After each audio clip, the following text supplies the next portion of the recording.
good morning, good afternoon, good evening, depending on where you are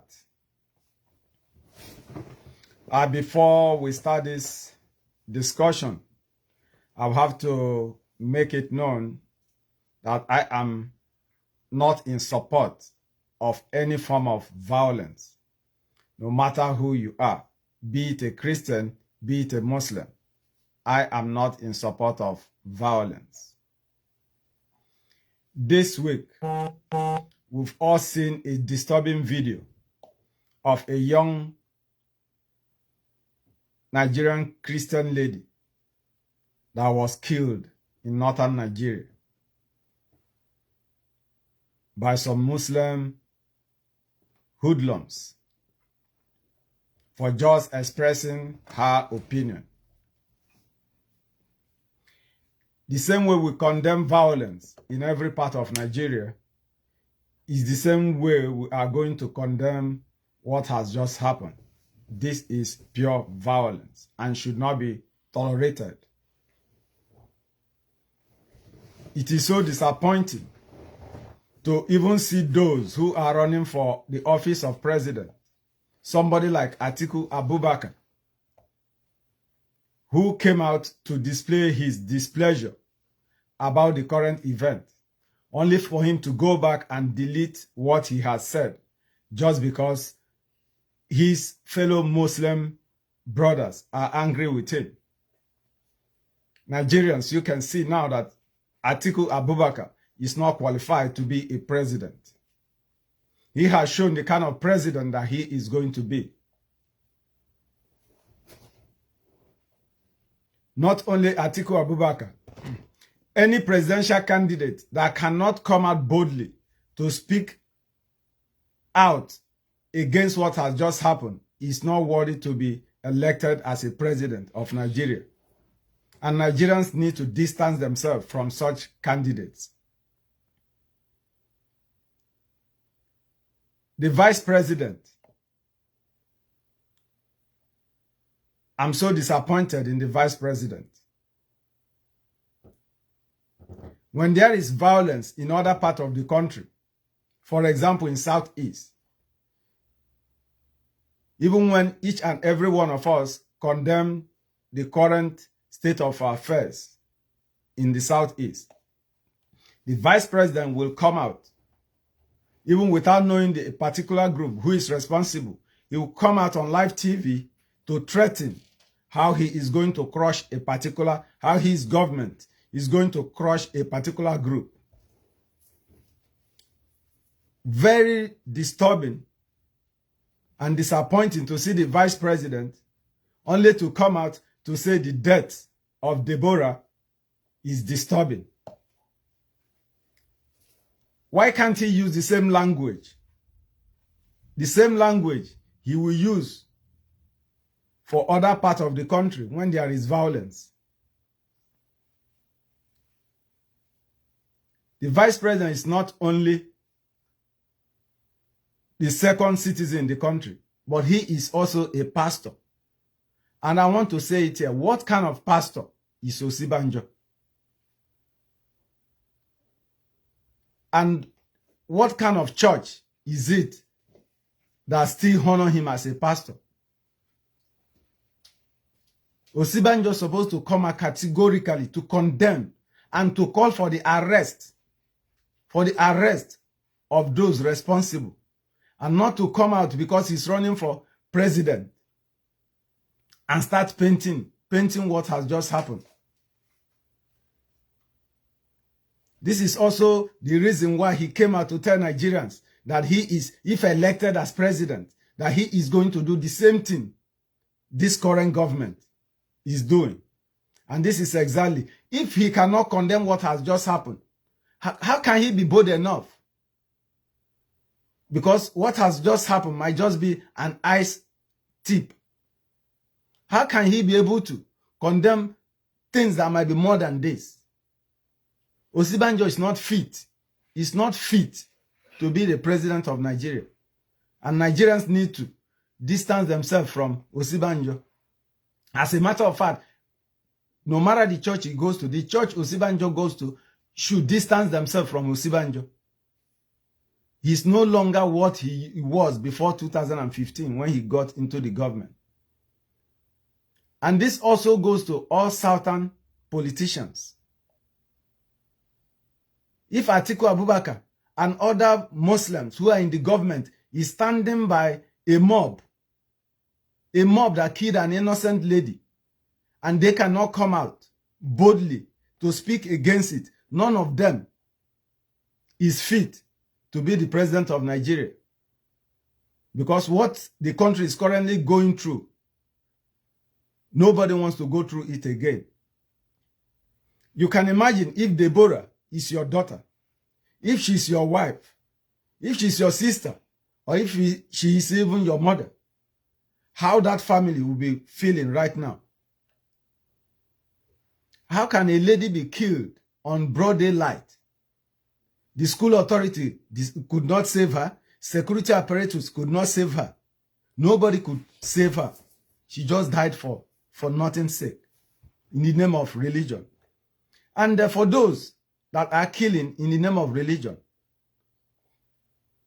why can't your God, if you actually believe in that God, if that God is so important, if that your God really live and exist, why can't your God fight for himself?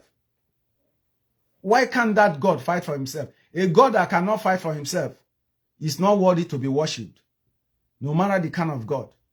Any God you believe in that cannot fight for itself is not worthy to be worshipped. And if I may ask those that believe that killing for a religion is what makes them perfect, in reality, are they really perfect? Are you really perfect? If that your God has to look at your behavior from childbirth to date, probably by now, you might not even be alive. That your God might not keep you alive. It is so disheartening that Deborah has to die that way.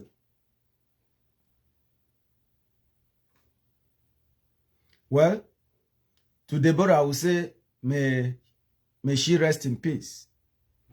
It's so disappointing that everybody just watched a young lady just died like that.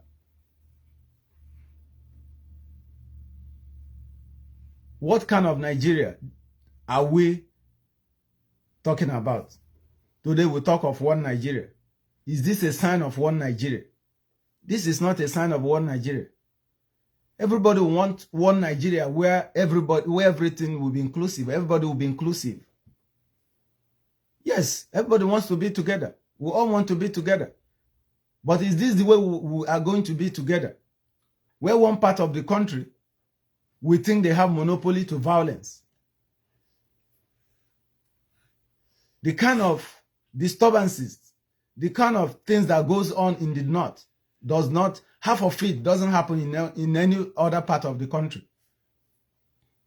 But whenever anything happens in other part of the country, all security apparatus will be sent there. And when they go there, they kill at will. That can never happen in the north. Nobody can do that in the north.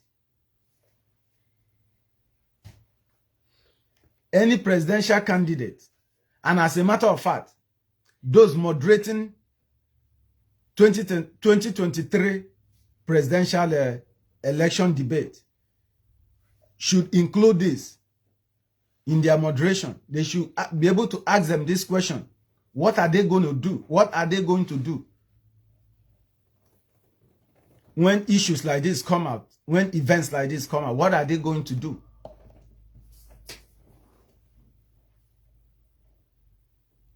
Well, this is supposed to be a live broadcast and audience participation. This is my own opinion. And time has come for our Christian leaders, not just the politician alone. Our Christian leaders, the pastors, the reverend fathers, the GOs, they should all speak out. A lot of them cannot speak out because their hands are soiled. When they go from one state government to the other state government, collecting money, they can't speak. They can't be bold enough to come out to speak. And I want to ask our Christian leaders, you can say whatever you like. What kind of God, what kind of heaven are they leading us to? What kind of heaven are they leading us to? Must a Christian die by violence before he goes to heaven? Must he die by violence? Must he be killed with violence before he goes to heaven? They are busy doing crusade, running on private jets. None of them. This is not the first time. The other time a lady was killed for preaching about the kingdom of God. None of those pastors, none of those GOs of that church came out boldly to condemn it. Violence cannot solve violence, but we have to start from somewhere. Without apprehension of the killers of Deborah and proper punishment meted out to them, events like this will continue to happen. If he is arrested and punished properly, I guess others will learn a lesson from that. No religion should be used as a tool of violence. Not one. Today, the whole world is condemning what is happening in Russia, which every one of us, what is happening in Ukraine, which every one of us condemns. We all condemn it. But the same human life that is being taken in Ukraine is the same thing that has just happened. And the whole world should not just fold their hand. Both the Pope, the man that holds the highest office in the whole world, should also lend his voice and condemn this violence. It's getting out of hand. The whole world should not fold their hands and wait until when a particular country start boiling, then they now turn their attention. They start throwing blames here and there. Events like this could be taken care of peacefully before it goes out of hand. Well, this is my own opinion. You might have your own opinion, but I know almost any reasonable human being that saw how this lady was killed will condemn religious violence. And religious violence should not be tolerated. No matter the name, no matter in any form, should not be tolerated. And for those of you that are jubilating, we all know that no man, no woman will live in this world forever. It's just a matter of time. Death awaits everybody. So nobody should be jubilating that she was killed. One way or the other, we all going to taste death. We should bear that in mind. And some of the people that are jubilating might even die in a more serious and more painful death than I know that is very painful with what she has to go through. But I will end up by saying again, may she rest in peace. And may God give her family the heart to bear the loss of their loved one. You can share your own opinion. You can thumbs up for the video. You can share it. You can also bring your comment. That is where I will stop for now.